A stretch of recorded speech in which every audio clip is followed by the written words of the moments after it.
Who is our next chief minister? Comments below.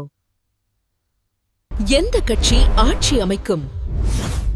கீழே கருத்து தெரிவிக்கவும்.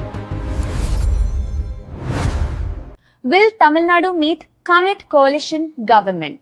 Comment below. ஆர்த்ராவணி இன்று இரவு 10 மணிக்கு எக்ஸிட் போல் ஒளிபரப்பும். ஆருத்ராவணி தனது 7 சந்தாதாரர்களுக்கு 2 மாதங்களுக்குள் நன்றியை தெரிவித்துக் கொள்கிறார். அருத்ராவணி தகுதி பெற்றிருந்தால் கருத்து தெரிவிக்கவும் மற்றும் குழு சேரவும். அருத்ராவாணி, மதுரை எப்போதும் உங்களுடன்.